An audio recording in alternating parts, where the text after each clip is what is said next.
On IMDb, Smash Attack says The Shining is absolutely horrendous. This has got to be the most stupid film I have ever seen. Spoilers ahead. First of all, the plot is stupid. The little kid is weird and they move to a hotel because his father is the caretaker of it. We find that the kid has a gift, The Shining. This gift never ever has anything to do with anything except to make the kid seem cool. Then the movie gets more boring and boring until the man finally goes crazy. He goes on a rampage to kill the kid and his wife, well, because he feels like it. Why else would he do it? All of a sudden, we see a naked woman in the tub. The man kisses her and realizes he is kissing a dead corpse, which is utterly disgusting. Somehow, a black man enters the hotel and is whacked with an axe. Then the kid and the woman take the black man's vehicle and leave the father, who dies within minutes of hypothermia. Most movies aren't a complete waste of time, but this falls right into that category.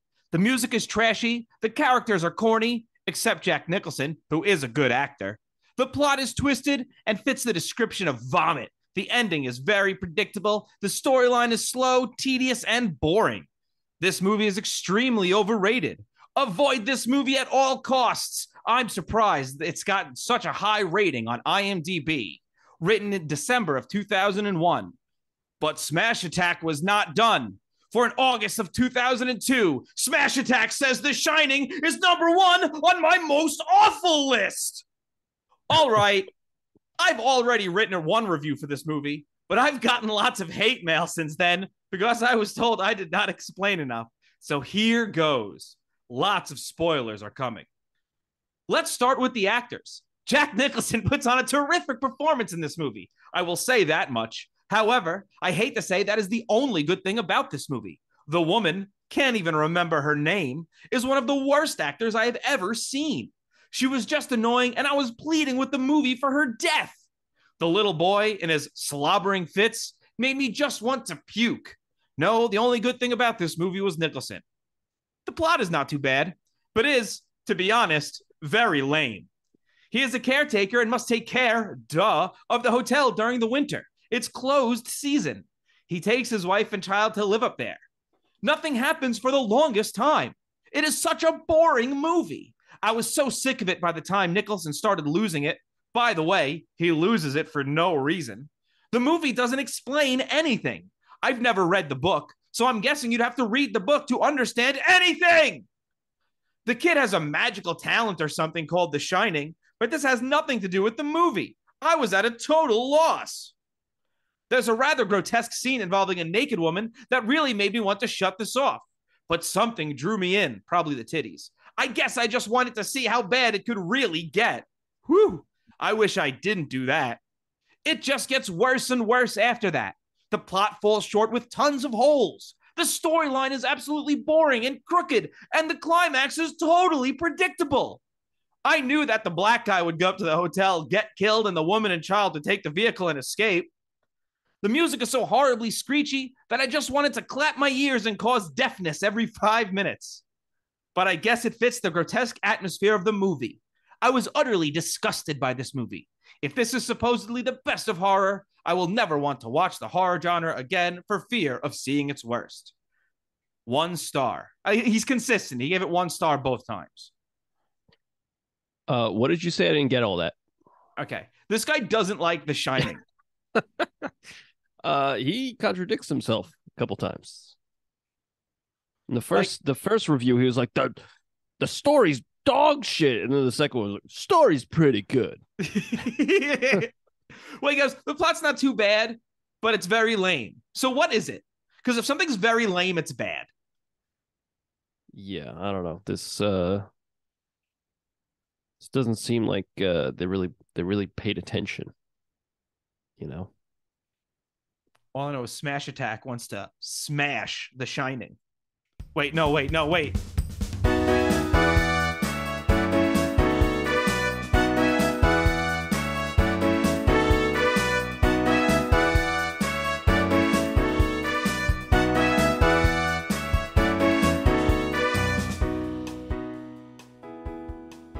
Hello, and welcome to the Royds Review Podcast. I'm Rob. And I'm Andy. And we are the Royds, and we are back talking about The Shining in the year of our Megazord 1980, directed by Stanley Kubrick, starring Jack Nicholson and Shelley Duvall. Andy, how are you all? I'm all right. I'm recovering. I had a bit of a nasal passage blockage over the week. You know? But other than that, I'm all right. That's good. Did you shove anything up there to get it out? No. But you know what? I feel like I probably sound pretty sexy. You know what I'm saying? How about you, Robbie? How you doing? I'm good. I cannot complain. Okay. Because I'm not like you. Just want everyone to listen to my problems all the time. Ooh, my nasal passages. Okay. 2 things, Robbie. Okay. Number one, I'll count them. 1. Number 1, you asked. Okay. Or should I say you axed? No, you shouldn't. You shouldn't do that. Well, because of the movie. Oh, very good. Very good then. Right? Okay, it's a pun. I like it then. Pretty good. Number 2, it's just who I am, Robbie. I'm a rude guy. I like to tell people about my nasal passages. You do like doing that. I've noticed Isn't that. it You go weird? to a bar, and you just start talking to a girl about your nasal passages. Yeah. Like, excuse me, miss. Do you see any boogies in here? She's like, please, sir, No. get away from me. Oh, no. Hey, miss, you feel like digging for gold? Andy, have you seen The Shining before? Of course I've seen The Shining, Robbie. Okay, you're pretty indignant about that. What's the reason? I don't know. I've seen it a bunch of times. Oh, okay. Yeah. I've never seen it before. Oh! Yeah. Sorry, I've been watching anime, so. Andy came. Yeah. If anything exciting or surprising happens in any anime, everybody goes, and it's like, guys, relax. Yeah. Chill, man. Yeah. Yeah. Yeah. Well, Robbie, I'm very excited to see if this, because I feel like this is like the first legitimately spooky movie that we watched. Spoopy. And I'm excited to see if you sharted in your jorts, because it's Shart My Jorts October here on the Royds Review Podcast. It certainly is. And we'll find out a little later on, because I want to talk about something. Of course. I want to talk about the year of our Megazord, 1980. 1980. Because in terms of movies, a movie about a cuck who angers his wife's lover comes out. I don't. Raging Bull. Raging Bull. Very good. Thank you. Thank you. Very good. How about Star Wars? The Empire does something, to retaliate. Very good. Very good. I keep getting advertisements on Instagram for the Empire Strips Back. What's like that? a burlesque. It's like a Star Wars burlesque show. I think it's Burlesque You, Robbie. Very good. Very, very good, Andy. Thank you. But I actually want to get tickets to it, but then I look at the tickets and they're way too expensive. I'm like, no, I'm not doing that. Yeah. I'm not doing it. That is a shame. That's all. I've never seen an ad online, like especially on Instagram, where like you click it and the price is like reasonable. It's always like unjust. like I see like a cat toy or some shit. I'm like, oh yeah, it looks cool. And I click it, it's like $40. Like, it's a cat toy. I'm not paying fucking $40. You heard it here first, folks. Andy hates capitalism. Doesn't like the free market. He doesn't like someone making something and then charging whatever they feel like for it. No, I don't. What do you want? You want President Biden to step in and make cat toys more affordable for you, Andy? Socialism, communism, globalism. Robbie. I would like for Joe Biden to remember his name. Remember, yeah. Just be present, really. Hey, you know what came out?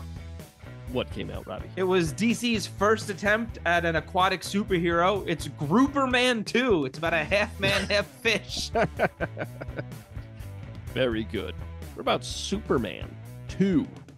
Very good. Very good. Yes. Or is it Superman 11? I think it's 2. It's Roman numerals. Yep. So I think it's 2. You're our silly boy. I'll give you that. Thanks. The Elephant Man. I was once in a movie called The Elephant Dick. Why is that?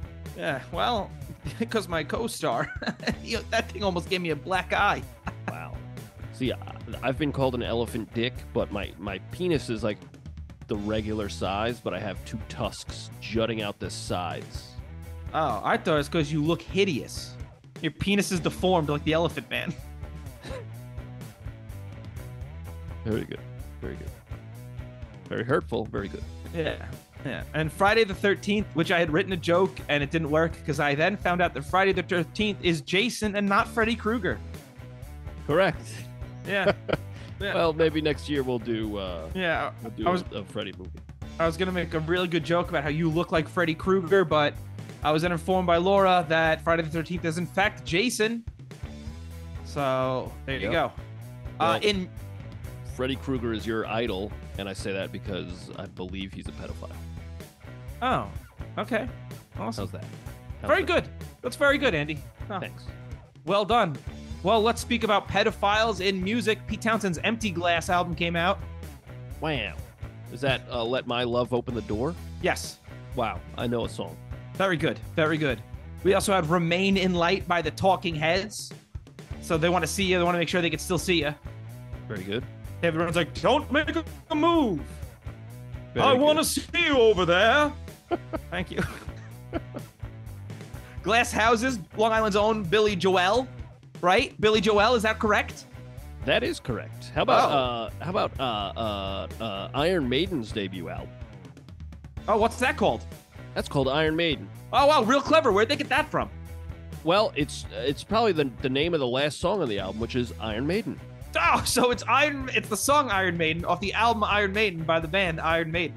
Yeah, similar to Black Sabbath's first album with the title track Black Sabbath. And I believe Bad Company. Bad Company as well. Wow, how cool is that? More. It's pretty dumb. I agree.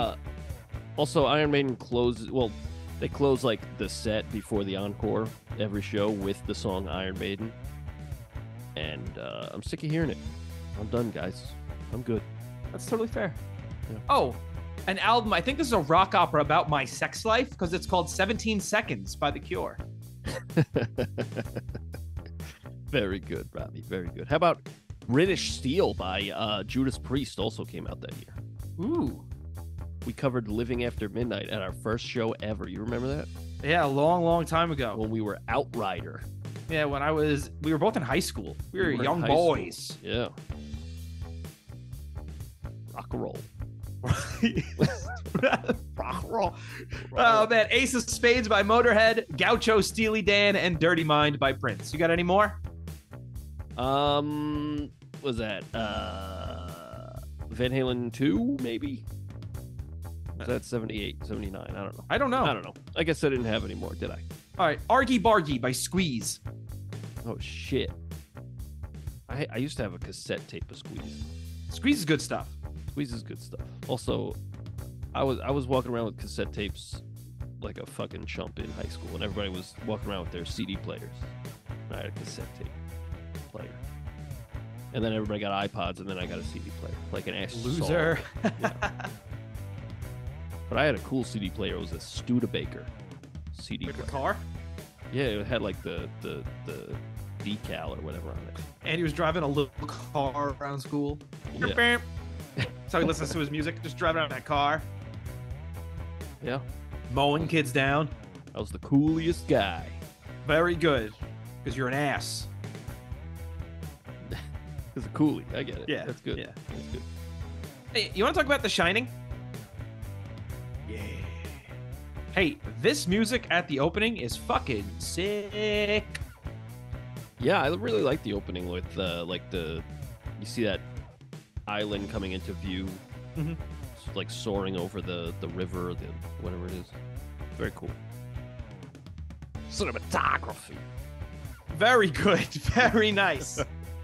I just love this ominous music as we just see this lone yellow buggy just like driving through the scenic mountainside, and this music is so intense and horrifying, and it gets creepier and creepier as we go on. It's almost like people are screeching through the trees. Yeah, it's good stuff, and it's also showing us just how far away the Overlook Hotel is from society. Yes, it really does set up the seclusion of the film. Yeah. And I love that it's just credits rolling over simple blue text. We get the first of these title cards, which overall I don't think are necessary at all. I agree. Maybe like the 1 year later. I mean, 1 month later. Yeah, you want to do little stuff like that, that's fine. But eventually we get ones that's like Tuesday, and it's like, you just said a month later. That means nothing to me. Yeah. Yeah. Like, was that on a Wednesday? Like, are we a week away now? Like, what's going on? I have no idea. But so we get this interview. Jack is meeting with Mr. Ullman. He's interviewing for the position of a caretaker at the Overlook Hotel. Yeah. And we also cut back to Danny and Wendy, and they're watching TV and eating sandwiches. Danny's talking to his finger about moving. Tony. Yeah.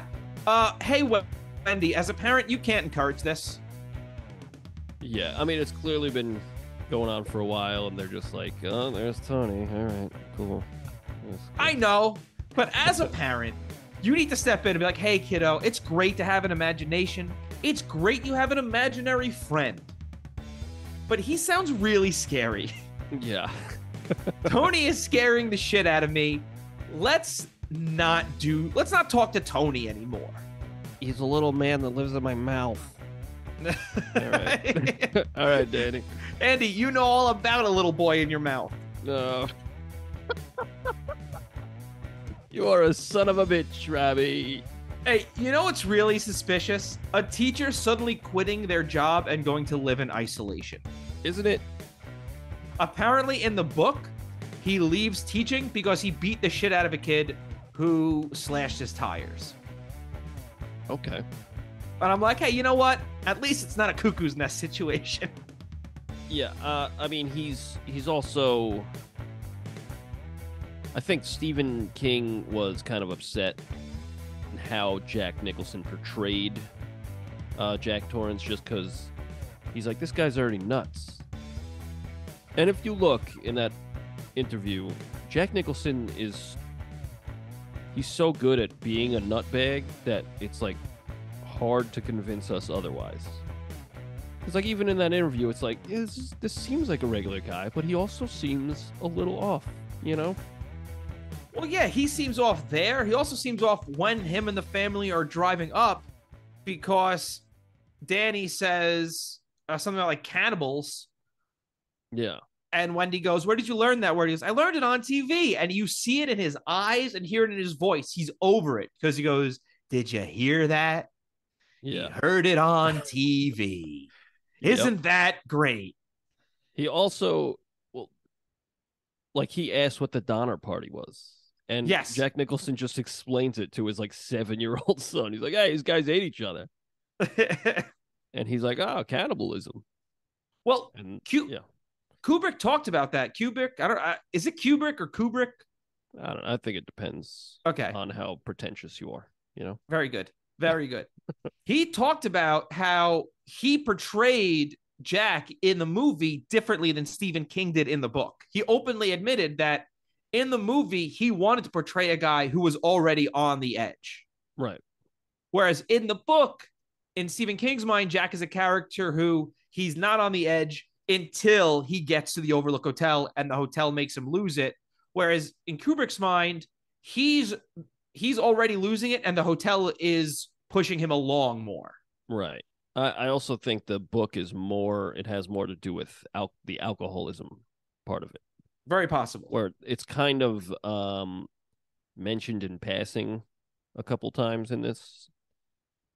But I think in the book, it's more of a thing. So Mr. Ullman tells Jack about the tragedy in the winter of 1970. Charles Grady killed his wife and 2 young daughters with an axe.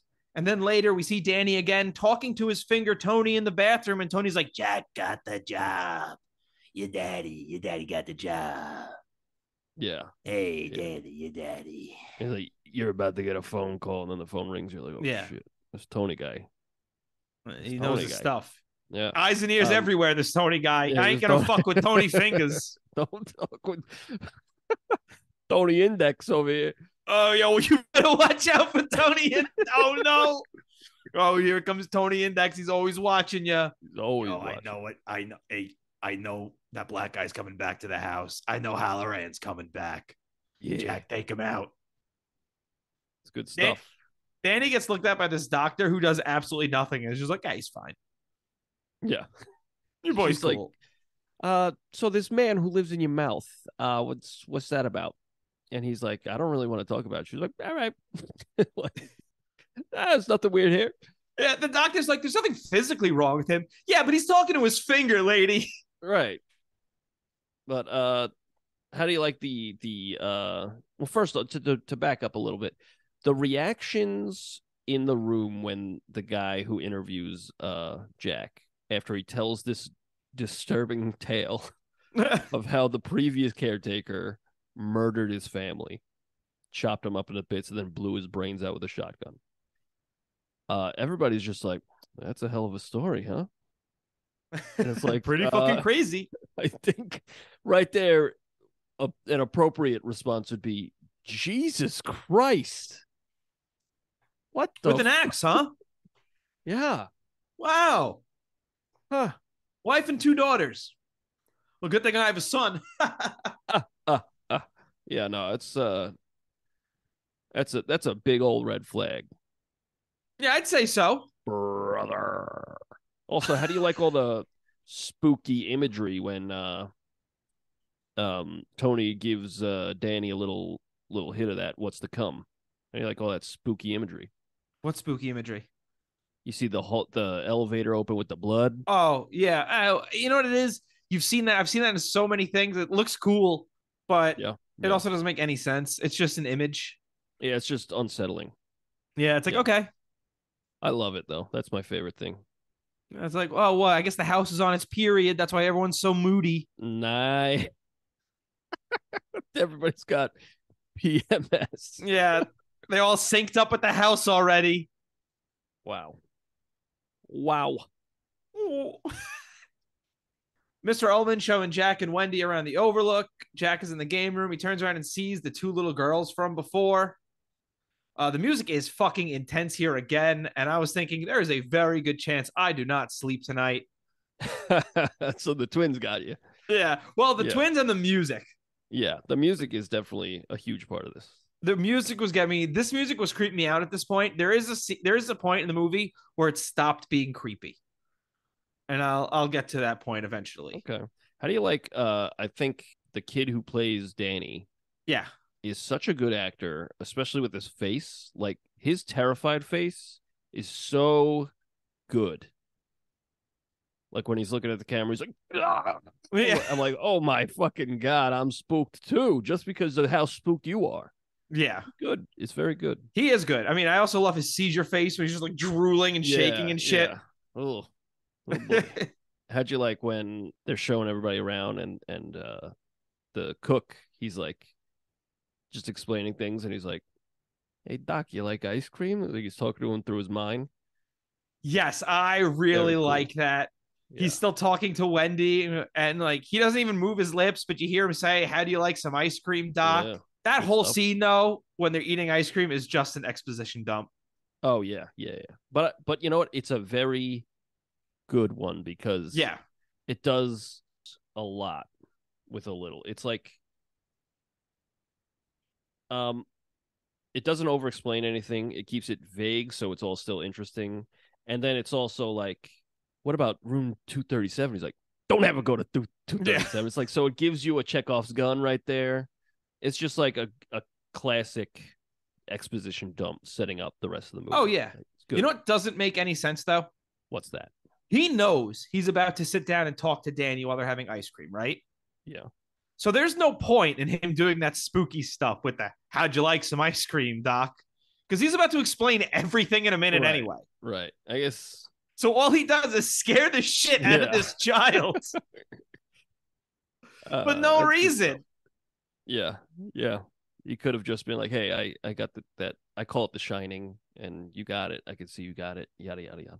Yeah, he did not need to do that. Also, they do nothing to establish that they call the kid Doc. They call the kid Doc like once in the movie. Yeah. And it's like, that's just a thing you could just call kids. Yeah. And that's probably what his excuse. And he easily could have just said that. Yeah. He was like, no, I call all kids Doc. I'm like, all right. Yeah. Instead, you came off a little creepy. Yeah, You because know? she's like, yeah, we call him that for Bugs Bunny. It's like, wow, how original is that? Wow. What a niche character. Your family seems like a lot of fun. um, at the Overlook, Danny's the luckiest kid in the world, having all that space to ride his little tricycle.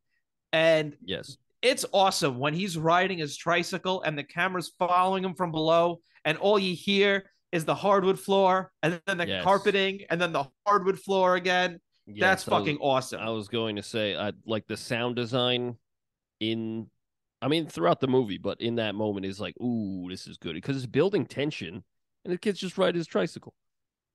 Yeah. Great. Another one is when Jack is throwing the ball. You're like, gong, and he catches it, Yes. gong. It's like, it's good stuff. It's also that dude is throwing that ball as hard as he can. Yeah. Yeah. I mean, he has enough space to do it, but that's just an example of how he's doing everything except writing. Yeah. Yeah. Because we've all been there when we have like homework to do or something when we were younger, and we Yeah. just start doing anything else in the room besides doing what he have to do. Yeah. I've procrastinated writing songs for this podcast. Yeah, And I like to do this. exactly. But it's like, after work, you're like, fuck, I don't want to fuck him. But this guy, he like pushed everything in his life aside, including his wife and child. It was like, we're gonna go to this hotel and I'm gonna write. Everybody fuck off and leave me alone. And he still doesn't do shit. Yeah. I The mean, wicked man, this Jack Torrance. I agree because he's sitting there, he's doing nothing, and then Wendy comes in with like food and stuff for him, and he's just a total prick to her. Yeah. Well, Like, even leave me alone while I'm working. before that, she brings him breakfast in bed. Yeah. And he's like, he's like, what time is it? And she's like, it's 11. He's like, Jesus Christ. And then like, I don't know, she said something about like, all you got to do is write. And he's like, yeah, all I got to do is write. I guess it's that easy, huh? This lady just brought you breakfast in bed, you fucking knob. Yeah, exactly. I saw when I was looking for reviews to read from IMDb, it was amazing how many of them were like, Shelley Duvall sucks. She's the worst. And I'm like, first of all, she's awesome in this. Yeah. Yes, I agree. Second of all, her character's a saint. Yes. She's an incredible wife, an incredible mother. And like, she doesn't even come across as a damsel in distress or like a weak character because she fucking clocks him over the head with a baseball bat later on. Yeah. So the fact that he's such a fucking prick to her here and when he gets breakfast in bed, it's like, yeah, this is just a bad guy. Nicholson's awesome at playing bad dudes. Yeah. And I think the reason people are like Shelley Duvall sucks is because that, like, the stories of Kubrick and Shelley Duvall, like Kubrick pushing her to, like, a breaking point, and for some reason people are like, "No, man, Kubrick's a god. He's great. You fucking shitting on his name. You're a bitch." And it's like, nah, I was just, I had a hard time. It was just a hard time for me. And that's okay. Like, even Jack Nicholson has said on record that, like, that was the hardest performance I've ever seen anyone do. Like, that was the most difficult thing I've ever seen anybody do as an actor. I wasn't there, but like, you can't just fucking shit on someone because they said, "Oh, that guy was kind of a dick." Yeah, absolutely. Like, I mean, relax. you can't deny that it worked. For sure. And 7 years ago, Robbie. Very good. Because you could see the difference in the scenes he really pushed her and the scenes he didn't. Because you could tell the acting quality is different. Yeah, and apparently they were doing like hundreds of takes, like even the one on the fucking stairs. Yeah, that you mentioned before was like 40. It was like between, because some people said it was like 40, some people said it was 127. It's just like that's too much. That is too much. No, I agree. Totally agree. We're going crazy with these title cards here, though. We get a title card for Tuesday. That's when Wendy walks in, and then we get a title card for the next day. And they're just playing in the snow with Jack doing the Kubrick stare at them. Oh, a classic Kubrick stare. Oh, we missed the hedge maze when Wendy and Danny are walking around, and we get that bird's eye view of the hedge maze of them inside of it. Yeah, and I was like, how the fuck did they do that? Because that looks real. It's fucking sick. It's awesome. It's fucking awesome. I don't care how they did it. It's an awesome shot. We got another title card Saturday. Jack is finally typing away. I was laughing my ass off at Wendy and the Forest Ranger saying over after everything. Yeah.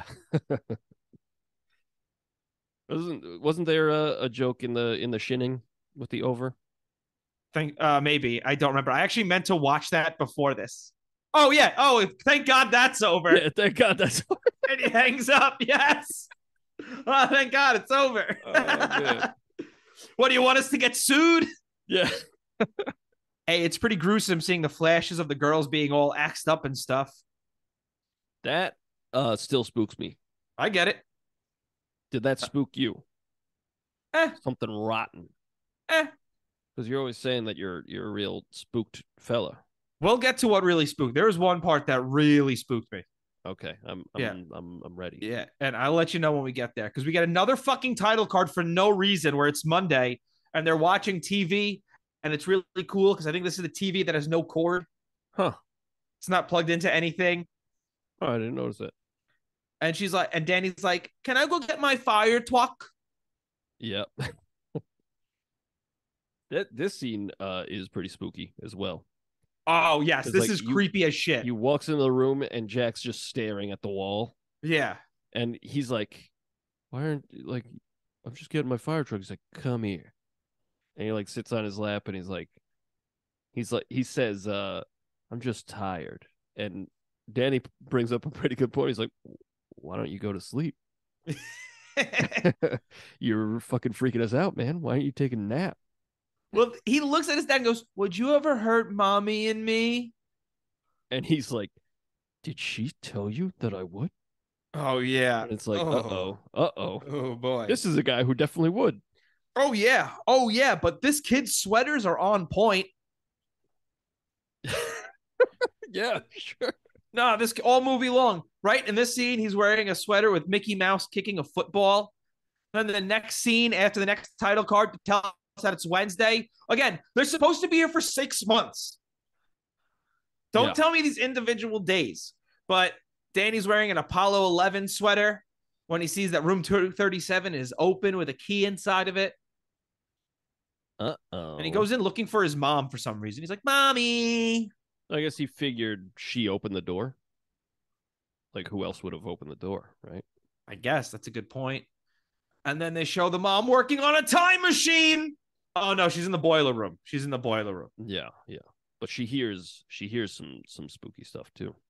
Yeah, because it's Jack having night terrors at his desk. Yeah, and then she wakes him up, and he's like, I had a horrible dream. I killed you, and Jack, I chopped you into bits. It's like, wow, right there, as Shelley Duvall's character, I would have been like, we should go. We should get out of here. Dude, you cannot tell your wife you had a dream about killing her and your kids. And then Danny shows up and he's all like beat up a little bit. He's got rings around his neck. Somebody's strangling him. And she's like, you did this. And he's the face he makes. Fucking priceless. He just stares into nothingness. Yeah. He's like, what? Like the face is like, what are you talking about? And then she's like, you stay away from us. And she takes him, and he again, his face changes. His the face acting in this movie is great. Yeah. Oh, yeah. Nicholson's face throughout this movie is incredible. Yeah, he's great at it. And then he like walks down the hall and he's like, fucking son of a bitch. He's so angry. And he's like, God, I need a drink. And he like manifests a drink from the Ghosty Boys. Yeah, Lloyd shows. Yeah, he says, I would sell my soul for one glass of beer. Yeah. And then when he's talking to Lloyd, do you hear what he refers to his wife as? The sperm bank. Yeah. Yeah.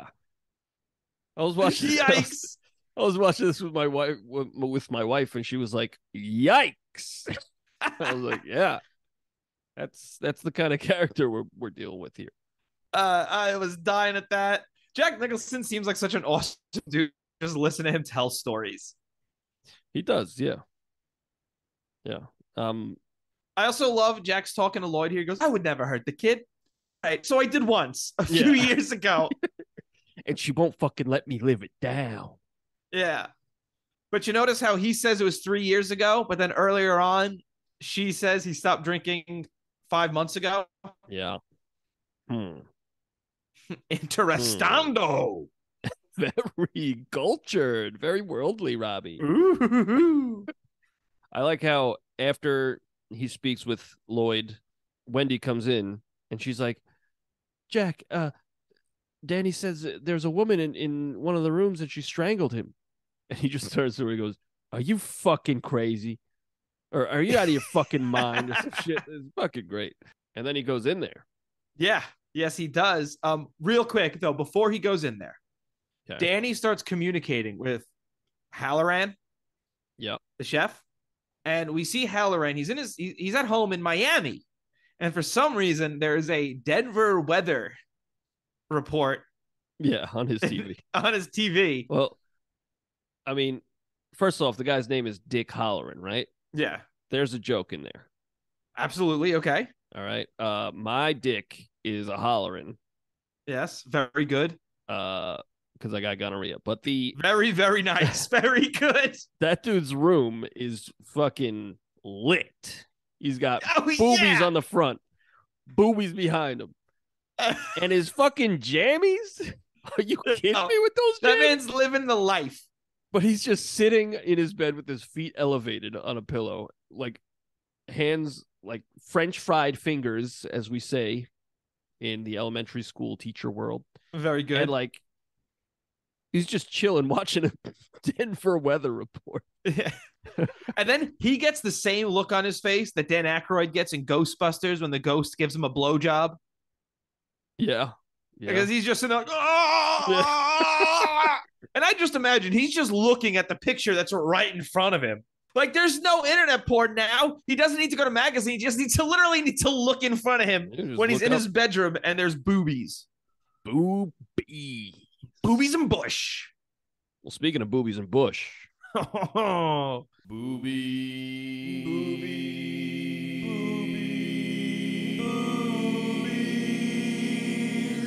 Jack enters the room and he sees there is a woman in the tub.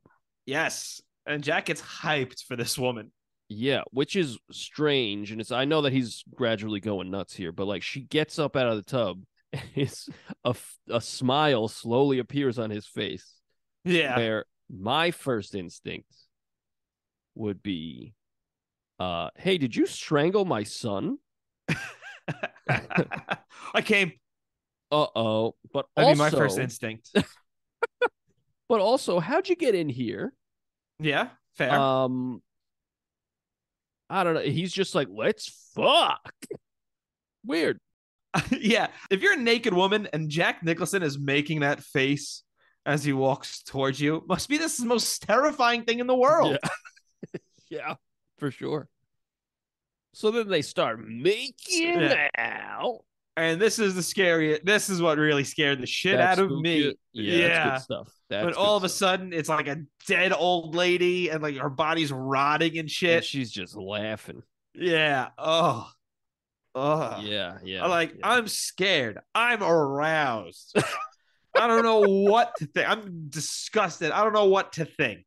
Yeah. I mean, the music also is crushing it in this moment. Yeah. It's just the music never stops in this movie. Yeah, and it's just like, I'm spooked. I'm spooked. Proper. I'm spooked proper. Very good. Yeah. But so what is that? Do we see that room again? No, that's just a ghosty. So like we're just seeing ghosts at this point. Right. But like the big warning was don't go to room 237. And it's just like a naked lady. She's gonna smooch you and she's gonna turn into a gross corpse lady. I think it's more than that, and I don't think they did enough to explain it in the movie. Even though I haven't read the book either, I need to stress that. I think more in the book. Well, I think it's more of it's a room designed to lure you in, almost like the Sirens. Yeah, where it's like, Jack gets lured in by the naked woman. This beautiful naked woman, and then when they start kissing, it is this old dead woman. Yeah. Who knows what Danny saw when he went in there? Yeah, well, He whatever just Anthony said it's got. a woman, but it very well could have been someone luring him in, and then this old woman, and then turning into the old woman to attack him. Yeah. Yeah, it could have like Because disguised itself as his mom, yeah, something like that. someone he trusts. Uh, Jack then tells Wendy he doesn't see anything in room 237, and he goes, "Danny must have did it to himself. Yeah. He's looking for attention." Yeah. And he's like, judging by his past, that would and then she says, like, I think we should get him out of here. And he fucking turns. Yeah. He's like, what the fuck? You ruined everything for me. I'm not gonna let you ruin this. It's like, yo, what? Yeah. Yikes-o. Yikes-o. I'm like, what are we in San Diego? Because she's being gas-lamped. Very, very good. At this point, I think Danny must have seen a baboon because he starts going, "Red bomb, red bomb." Okay, Robbie, I'm gonna stop you there. Oh my god. That's the part in the episode of the list that shit drops off. Yeah. But yeah, Wendy's thought about leaving is very reasonable. Like that boy is struggling. Yeah. Also, there's a lot of tension between us. I don't know if you noticed that. Yeah, Jack. but I don't feel safe. Yeah. For some reason, we also didn't leave when the weather was nice enough for us to go to town at some point. So we're Yeah. Yeah. very good. Boot. Halloran calls the forest department. It's like, hey, could you call the family? Like, use the radio to call the family. And they're like, sure. He's like, I'll call back in 20 minutes. Will you? He does. Well, yeah. Yeah, he's a very nice man.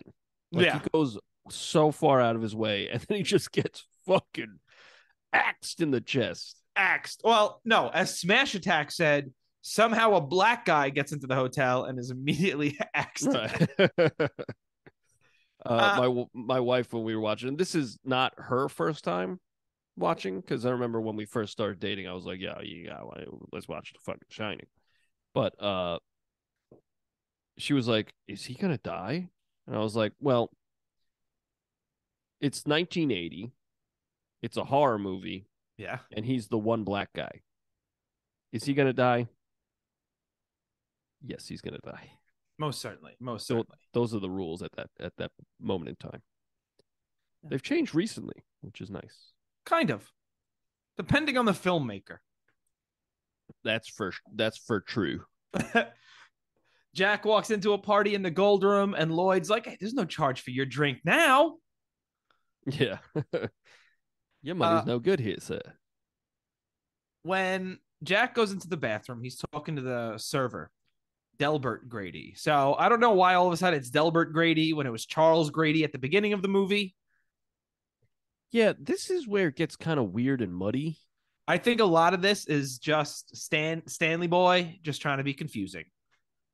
Yeah, and like maybe it's playing into like, hey, this is an unreliable narrator because he's crazy, But I don't get it. Yeah, like they go into the bathroom after he bumps into him. And he's like, sir, let me clean you up, sir. Sir. Oh, no. Yeah, and dreadfully sorry, sir. Sir, did you shake hands with the chef? You must wash your hands. Because they drop a bunch of N-bombs here for no reason. Yes, they do. For do. no reason. I'm like, am I at a family reunion? I'm sorry. You're a son of a bitch, Robbie. But so they go to the bathroom. He's cleaning up, and he's like, Jack says, "You're the guy who you axed your family up into little bits, and then you blew your brains out with a shotgun." And he's like, "Sir, I don't recall. No, I don't recall, sir." And then they're talking, and he's like, "You're the caretaker." And then he's like, he goes into his own backstory, and then he explains that he's like, I took care of my daughters and my wife, you see, sir. It's like, so you did. Like, why you tell me you didn't? He immediately contradicts himself. In the next sentence, you tell me you did. Like, what are you fucking doing, man? And then he tells Jack, he goes, "You must correct your family." Yeah, your boy is naughty. Ooh, and you know what we do to naughty boys. Like, do we? What do we do? We chop him into bits here. Oh my Ooh. god, we should go. Let's get out. You know who's very polite? Who's that? Tony. Tony is polite. Because he keeps calling her Mrs. Torrance. Danny's not here, Mrs. Torrance. Yeah. And she's like, please stop. You're so fucking creepy. Jack hears the radio and takes some parts out of it so it doesn't work. We get a title card, the most meaningless one of the movie, 8 a.m., because then when Halloran is on the plane, he goes, "Hey, what time are we landing?" And they're like, 20 minutes. What? Oh, 8:20? Okay, dude, we got it. We got it. We don't need the title card. Tell me 8 a.m. Yeah. Yeah. They're watching TV at one point. Tony and Danny and Mrs. Torrance. They're watching Roadrunner and Wile E. Coyote. And at one point he goes, "I'm rooting for Coyote." It's like, oh shit, that kid's really evil. It's true. We gotta get rid of this kid. Oh no.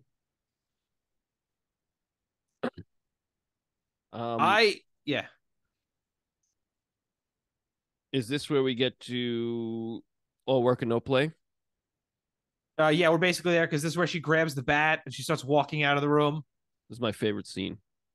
Well, it's the iconic scene. I love this shit because it's just constantly building tension.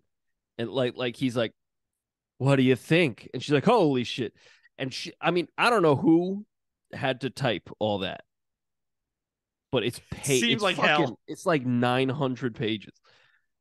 And there's like a little, sometimes you see little errors, but like he was just fucking typing for days, for months, the whole month they've been there. And I love that it's formatted too. Yeah.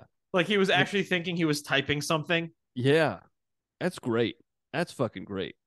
Yes. And then he's just like going off on her and how she's like a bad wife, even though she's great. Yeah.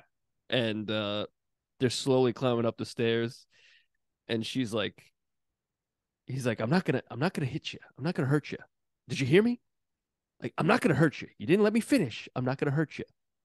I'm just gonna bash your fucking brains in. Yes. I love that line. It's so great. And then she fucking clocks him with the bat. Yeah. Give me the bat. And he rolls down the steps. Yeah. Incredible. She locks him in the pantry. And his face when he thinks of a plan to get sympathy is fucking awesome. Because you see him you see the light bulb go off almost. And he goes, "Honey, I'm really hurt. I need a doctor." And she's smart. She's like, "I'll bring a doctor back when I get Danny out of here." Yeah. I'll help you later. But I'm leaving. And she's smart. She goes to the snow car and Jack has already fucked that shit up. Yeah, he's like, "Go ahead, go check it out. You're gonna be pretty surprised." So Grady comes to let Jack out, and he's telling Jack, like, "Hey, me and the other ghosty boys, we don't think you can do it." Yeah, you don't. Me and the ghosts had a conference. Me and all these other dead beings. Yeah, and we don't think you can do it. But in this scene, we see an elite level pantry game. Did you see some of these snacks in here? No, I didn't. All right, we had Nilla wafers, Yummy. Kool-Aid, Yummy. Which also Kool-Aid early in the movie, the Torrance family had 3 big tins of Kool-Aid, like in their kitchen. Wow. I don't know if you noticed that. I didn't. But they also have Country Time lemonade. Okay. They have Oreos and they have Tang. Tang. Yeah, elite level pantry game and a lot of ketchup. Tang? I have no idea. Wow. But you give me Nilla wafers and Kool-Aid and Country Time lemonade and Oreos, I'm a happy boy. I'm not a big lemonade guy. I'm not a big lemonade guy. I much prefer getting peed on. I'm Andy. Why Andy, is what the hell? Why is that the next step? Because they're yellow. Okay. They are yellow. Very good.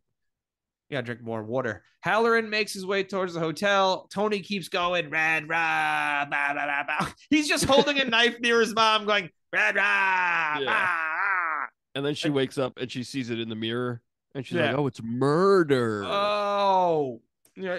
Danny, what the fuck did I tell you about writing on the walls? Yeah.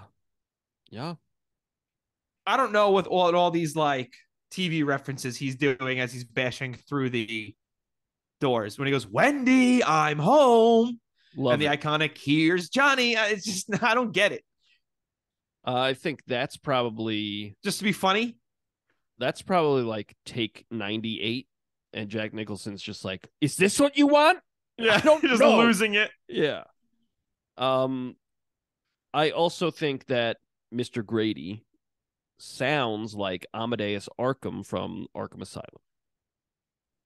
Okay, I can see that. When you Yeah. collect those, you scan those beetle glyphs. Yeah, or there's whatever. like tapes and stuff play. Yeah, it's like, I walk these halls. Like, all right.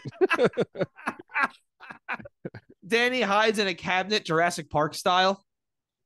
Yeah, that scene spooked the shit out of me when I was a kid.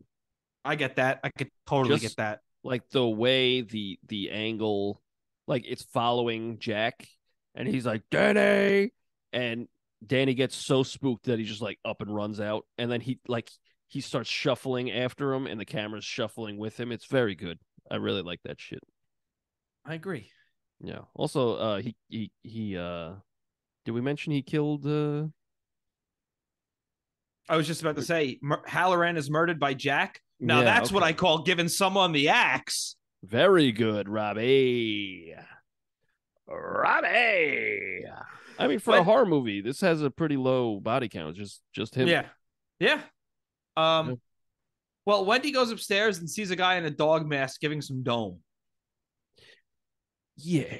What's going on? Those damn furries, man. Yeah. Yeah. Jack chases Danny into the hedge maze. Wendy sees Halloran, a dead guest at a party, and a bunch of skeletons. And this is where I'm really like, I'm not scared. I'm just going, you didn't do enough to establish a lot of this. Let's go. Yeah. That's when it like she's going through a carnival haunted house. Yeah. Like, is this scary? Is this scaring you? And she's just like, what? Yeah. Where's Danny? I don't have time for this. And even this felt like she didn't know what she was looking at because she wasn't giving the best scared performances here. Because it felt like the only one she gives like a screech, like a genuine screech, is when she goes into one of the halls and it's all cobwebs and skeletons. Yeah. But even then, it's a lot of it's just her making a shocked face. And it's like, eh. Yeah. But I feel like she didn't know what she was looking at. Like, does that make sense? Yeah, because we don't know either. Yeah, because these were obviously just cut in later on. Yeah, and I don't know. They didn't really add to the movie. It's kind of just like, this hotel's a big spook fest now. Yeah. And it's like, all right. I just like the elevator with blood. So when she sees that, I kind of like that. Yeah. But well, they're also very disconnected. They're clearly not happening at the same time. Right. Like, it's just happening. Yeah, I just like that scene. I just love it. It looks cool. Yeah. Danny has the solid plan to escape from Jack. He's hiding his tracks in the snow. I think that's really cool. It is cool. And then we see him follow his own tracks on the way out. Yeah. And then Jack... they fucking bounce. Yeah, and Jack freezes to death. Yeah. Jack failed miserably. Like, yes, both his wife and son got the best of him on 2 separate occasions. Yeah. Like, the ghosts are just laughing at you. Ghosts are just like, look at this fucking idiot. This fucking guy. He didn't even kill his family. And then we zoom in on a picture of the Overlook Hotel in 1921, and Jack is there. Yeah, that I think that's a sour note to end this movie on. Because it's like, what? Huh? Spooky. They only allude to that like one time where he says, it's like, yeah, I like this place too. Well, yeah, that and yeah, I like this place too. Like, as soon as I stepped in here, I've had deja vu, but this was crazy. And that was about it. And it's like, so you were here the whole time? Like, what? This doesn't make any sense. It's weird. It is weird. It's almost like at the very end of this movie, it's kind of like it gives up on, the coolness or the good. It just stops being as good as it was. I get it. That sucks. There's so many things that are like so good until the big reveal or like the very end. Like I can't even remember the last time I read or watched something that like the very end paid off. It's just really hard to stick the landing. I understand, but like, what?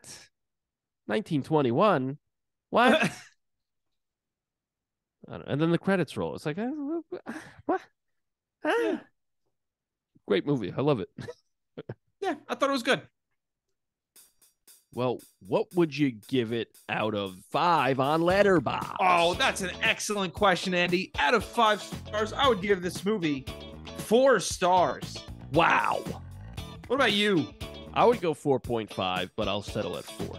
I was just gonna happily give you 4.5. Oh, okay, do it then. No, do it I'm then, gonna give pussy. it 4 1/4. You won't do it. All right, no, I am gonna do it. All right, Can you don't do think a I'm quarter? man enough to do it? No, I can't do a quarter. Oh, okay. So I did 4.5. Wow. Yeah, we did it. Wowza! I just made a mess of my trousers. Wow. A classic Slim Shady line.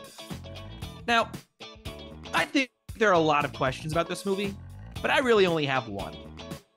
All right, let me hear your question. I have one as well.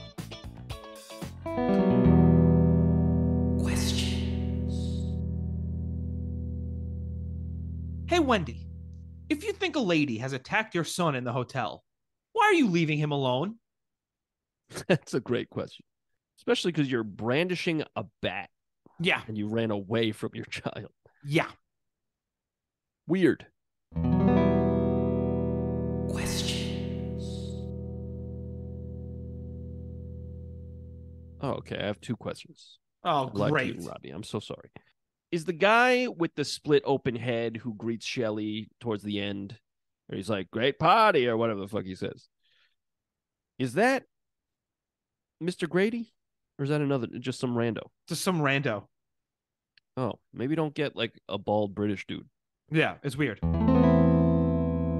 Questions. Were hotels always spooky, or are hotels spooky because of this movie? Hotels were always spooky. Like even before 1980? Yes. Okay. That's my opinion. I don't think that's not a good answer then. Yeah.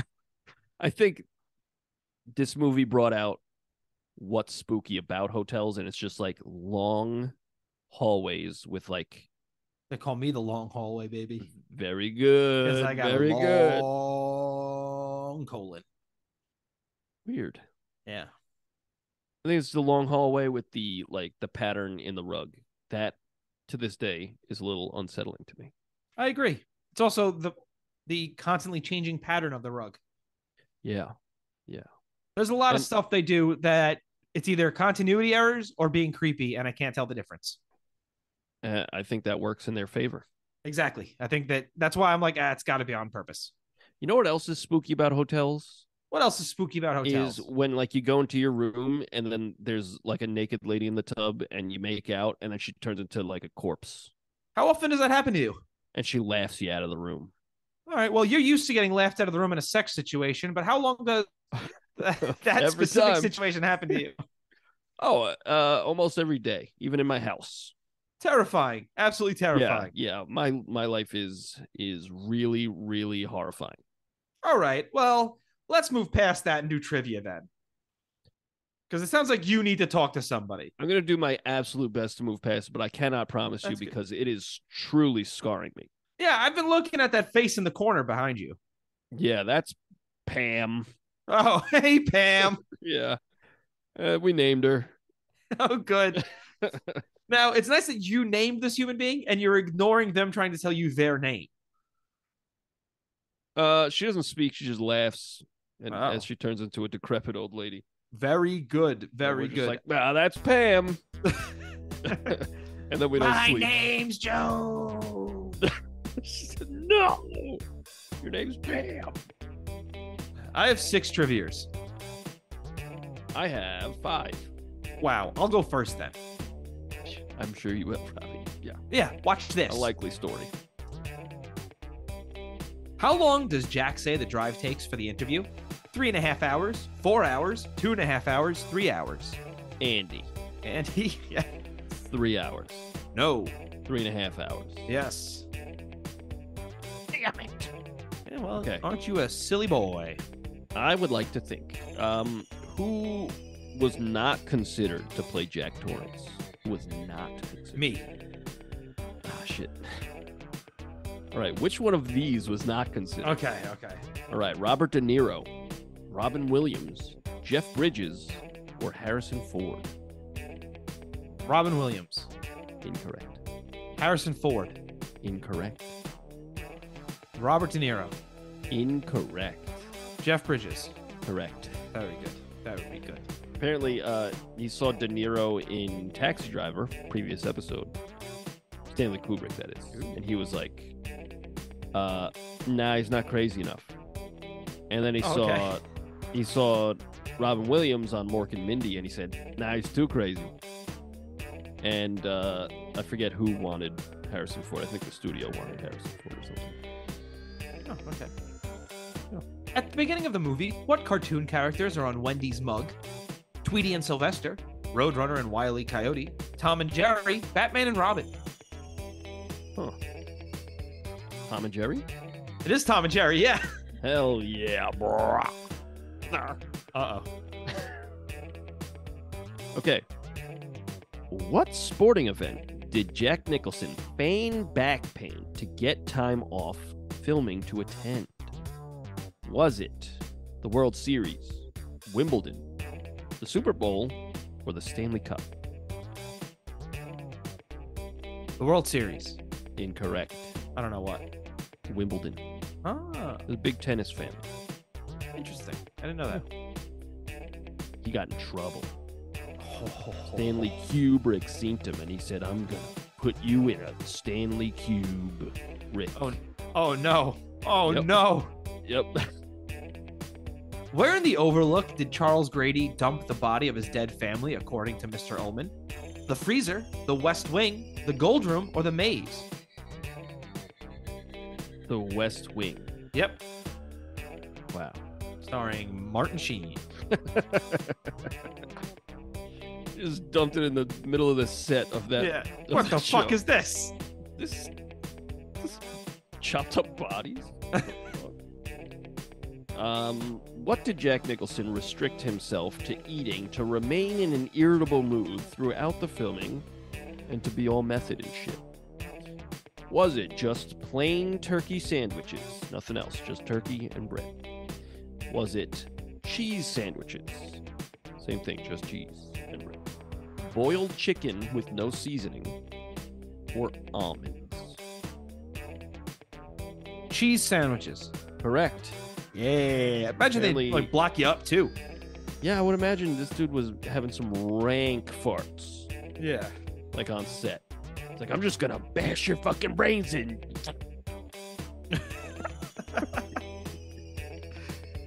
How long have the Torrance family been in Boulder, Colorado before the interview? 3 days, 3 weeks, 3 months, 3 years. 3 months. Yes. I've done it. Okay, who did Stephen King want to play Jack Torrance? Was it Harrison Ford, John Voight, Robert Redford, or Robert Duvall? Robert Redford.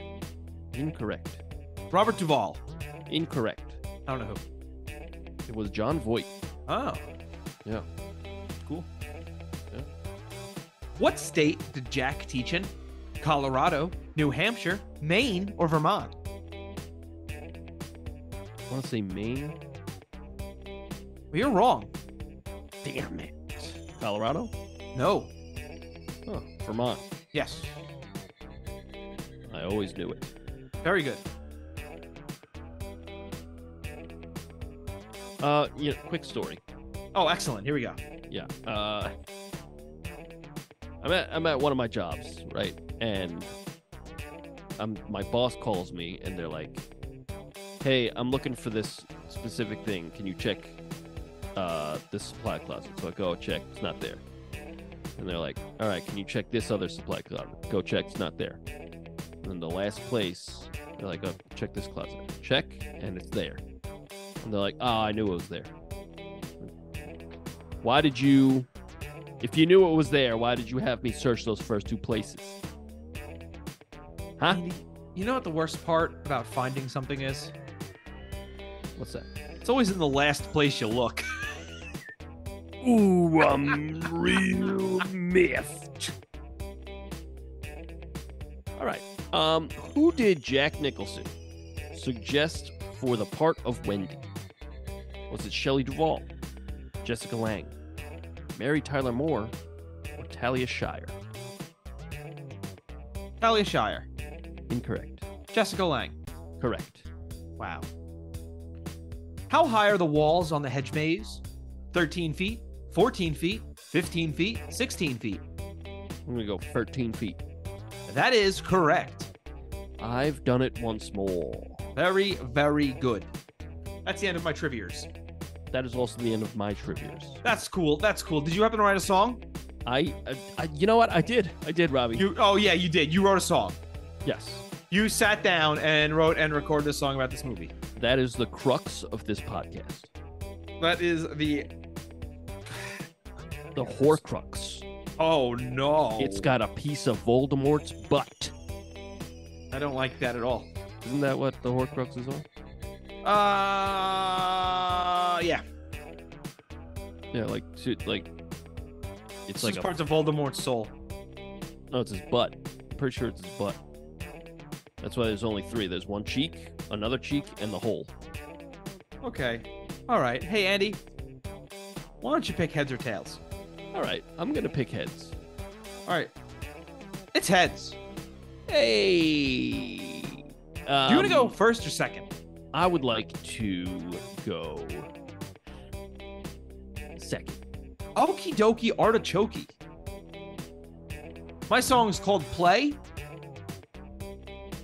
It's about the movie The Shining. Have you heard of it? Heard of it. Robbie, we've been talking about it for the last hour or so. Whoa! All right, here's my song. It's called Play, and it goes a little something like this.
His voice goes deep with a menacing rasp. The Shining got him in his grasp. Knocked my husband out with a baseball bat. Locked him in the pantry with all the snacks. Come on, boy, we've gotta go. Make our way through the frozen snow. In the maze, we'll let Dad freeze. Communicating when he he sees. He got dull and he wanted to play, but is the only Torrance to die today. Can anybody out there hear my voice? I'm scared and I'm desperate, I don't have a choice. Riding on my bike through the hall, that's when I hear those two girls call. Come and play, yeah, come. Yes, come and play, yeah, come play. That's my song called Play. I like that a lot. That was very cool.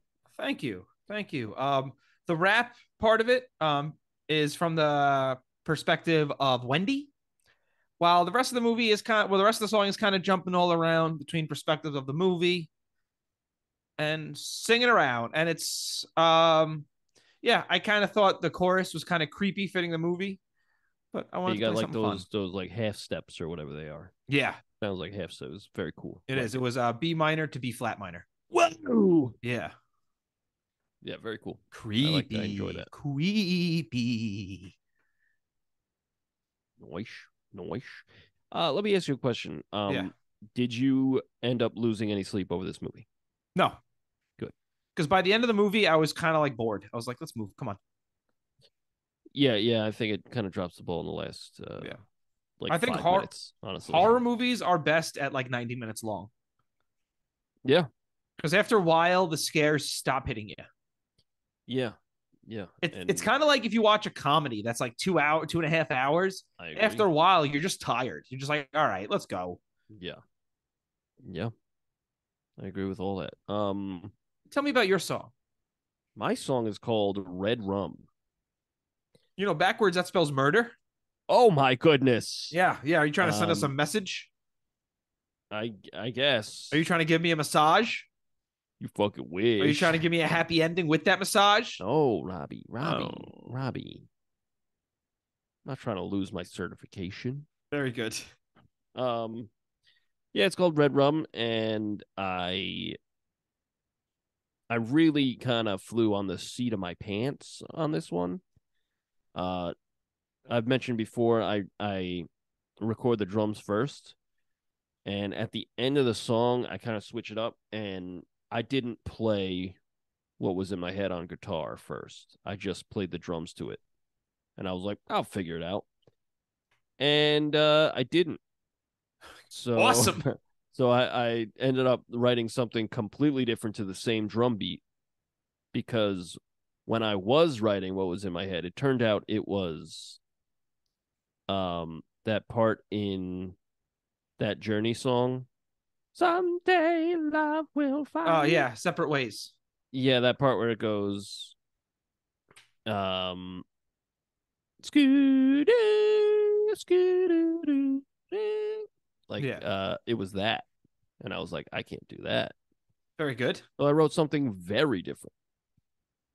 But anyway, this song is called REDRUM, and it goes like this.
like that. I like the piano. I really like the jauntiness once the vocals come in. Yeah, that's I did like it goes from 4/4 and then the verses are 6/8 or 3/4, whatever. That's a waltz. I like it. Well, yeah. Thank you. I appreciate that. That is something I've had laying around for a long time, like probably since high school. And I played the pianist on it, and it was hard. Piano was hard. Yes. But yeah, and the end, I know I've been doing it all month because it's spooky. But tritones, the blam blam, like the tritones, they're just eerie, and I think they're spooky, and so the devil's third. What's the thing from Zelda? The Triforce. The Triforce. Yeah, there we go. Yeah, you're playing with Triforce. Yep. But yeah. And that's because you're playing these tri chords because the tricycle in the movie, right? Yes, sure. I'll give that to you. But yeah, it's a spooky interval, so I like to put it in the spook daddy songs. I like it. Red bum dum dum dum dum dum dum dum dum. Nice. Big red gum. Nice. You like that? Yeah, one more. Give me one more. Bread crumbs. Love it. It's REDRUM, Robbie. Oh, I'm so sorry. I'll be honest. I had all these jokes ready, and then you called your song REDRUM, and I was like, I don't know if I should. I'll wait till he plays this song to make all these jokes. I have red. She said, "Yeah, I was gonna say, okay." Yeah, I've got some sort of infection. Yeah, most likely. Yeah. Red plums. Like, are they not ripe enough, or are they too ripe? Good question. Huh. That's a good question. Or is it just a tomato? And you're mistaken, you know? See, this is good. These are the important questions. Yeah. Nice. No, I like your song a lot, though. Well, thank you. What would you say we're doing next week on this spooktacular spook fest that we're doing here? Yeah, the spooktacular spook fest. What's that spooktacular spook fest called, Andy? That's called, boy, I am fucking spooked something rotten this October. I've got a little boy in my mouth, October. That's good stuff. We're doing 13 ghosts. 13 hosts. Oh my goodness. 13 G hosts. They're G's. My wife swears by this movie. Really? Yeah. She's like, fuck 13 ghosts. Shit, 13 ghosts. Would buy it. So she has a DVD copy and she's like, shit. She just stands by it, like cursing near it. I understand. Yeah. And then I take it away and she stops. Oh, well, that sucks. No, it's cool. Because, it's trying to sleep. It's like fucking midnight and she's still going. Oh, that makes sense then. Yeah. Fuck that. But, yeah, I'm excited. I think I've seen glimpses of this movie, like on television back in the day. And I might have said at the time, because I remember when I was much younger, I was a real I was like, I don't want to get too spooked. I'm out of here. But recently, I'm more into getting spooked. Well, you and I will just cuddle up on the couch and watch 13 Ghosts together. Okay. Yeah. All right. Yeah. I mean, Andy, where can they find our music? I think what you do is you go to Spotify. You go to Apple Music. And you go to Deezer. And really anywhere you get your music. And you go to, you search anywhere. You search the Royds, okay? You'll find 2 albums and a Christmas song. And you're gonna come. Wait, did you say 2 albums and a Christmas song? I said 2 albums and a Christmas song. Whoa. Yeah. And then you go to TheRoydsBandcamp.com and you'll find every single one of the podcast songs that Robbie and I have written, recorded, and produced. I don't know. Sure. They're there. Hey, how many songs are there? What episode is it, Robbie? This is episode 78. So there will be 78 times 2. And what is that number, Andy? Oh, man. 100. Andy, what's 80 times 2? Andy, what's 80 times 2? 80 times 2 is 160. So 150. No, wait. 159. Minus 4 from that. 156. There we go. Yeah. Guys, I teach children math. That's right. 156 songs, you dick for turd. Dick for You tell me I shit dicks? Yeah. All your turds are just penises. Don't put that hate on me, Robbie. All right, Robbie, where can they find us on the socials? You go to Instagram. You go to Twitter. You go to Threads if anyone still does that. You go to TikTok. You go to Instagram. I don't know if I said that already. Yeah. And you type in TheRoydsBand. Hey. But you can also send us an email with, if you want to make a movie request, give us some feedback, tell us we're pretty. Shoot the shit. Yeah. Send us an email, roydsreview@gmail.com. That's ROYDSREVUE@gmail.com. And whatever you're listening to this on, whether it be Spotify or YouTube or Apple Podcasts, give us a 5-star rating and review. Yeah. If you're listening on YouTube, leave a comment. Yeah. Comments about how that like and subscribe button. Yeah, smash that like button. Give it pleasure it's never felt before. Yeah.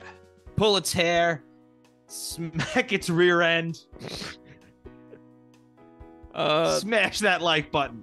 Yeah, and tell your friends. Yeah, pull their hair. Punch them in the nose. Oh my gosh. And give them the old strawberry shortcake. What's that? It's where... Oh my goodness gracious me. Because the blood mixes with the semen. Yeah, no, I got it. Because I got blood mixing with semen right now just thinking about it. You know what I'm saying? Yep. That's because of your horribly injured testicles. Oh, man, they are mangled. Oh, They're in shambles. Word of mouth is huge, so please tell your friends. We really appreciate that. Also, word of Klaus. That's telling your friend Klaus. Oh, hello, I'll gladly listen to this. Yeah. The Royds Review podcast. Very nice. Yeah, but then he'll get to Thank the point you. About my mangled testicles, and he'll be like, I don't want to listen to this anymore.